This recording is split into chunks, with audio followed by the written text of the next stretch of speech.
All right, let's prune some tomatoes. So, okay, first thing first, I'm going to clean my pruners. So in this bottle, this nice spray bottle from Andale Homestead I put peroxide, just straight peroxide. And what I'm going to do is I'm going to spray my pruners with the peroxide, make sure that they are nice and sterile. That way I don't spread any kind of diseases from plant to plant. And then what I like to do is and that stick there, that pole, that's my umbrella.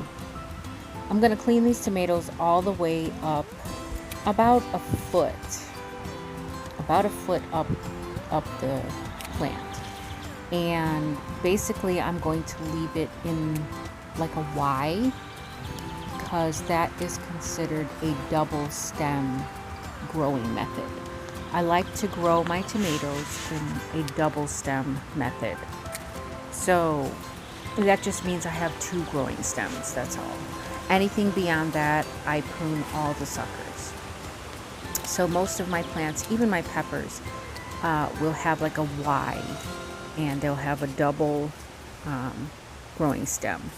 So here we are, we're all cleaned up, and then I'm just doing the chop and drop method, where I just chop it and drop it. I'm not worried about them taking root, because the sun is so hot that it's going to kill those leaves that are on the ground anyway. So I'm cleaning it all the way up to the canopy of the tomato, and I'm just leaving enough leaves to where the plant can still photosynthesize. So I'm doing this because I want to create as much airflow as possible. I want to be able to have nice airflow and no leaves towards the bottom for the bacteria and backsplash. So here we are all cleaned up, and I'm going to do all of my tomatoes this way. These are tomatoes over here. These are the Early Girl and the Jet Star. These ones are getting done, and then I will do all of the others, the Big Boy, the Rutgers, and the beefsteak. All of the tomatoes will be done the same way. They will all have double growing stems, and they will all get pruned up all the way to about a foot up the plant. Another thing to make sure is when you're growing tomatoes in close proximity, you want to make sure that none of their leaves are overlapping or touching, because that will leave room for like blight and things to happen, because the leaves will get wet. If it rains or if you're watering, the leaves will get wet, and then they'll be touching each other, and that moisture between the leaves won't have time to dry, and that's when bacteria can grow. Another reason why it's good to prune your tomatoes is because the tomato plant will put less energy into those extra leaves and stems and suckers, and it can concentrate on the 2 main growing stems, producing on those 2 main growing stems and strengthening its root system. Basically, you want to have quality tomatoes instead of quantity tomatoes. More growing stems and leaving suckers on, that just creates more tomatoes.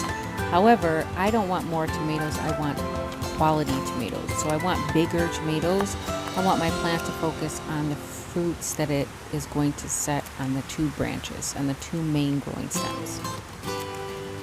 I think for the most part, all of my tomatoes are indeterminate tomatoes, and I like to grow indeterminate tomatoes because they will keep setting fruit until the frost comes.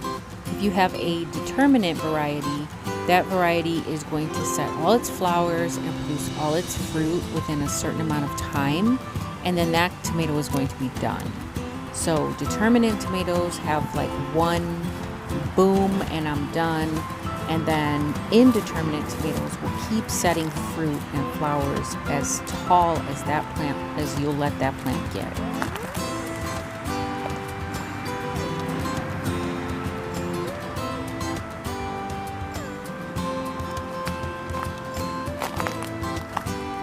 All right, so that's all I got for you guys today. I hope you guys learned something. I hope you got something out of the video. And if you did, then give it a like, a thumbs up, maybe share it.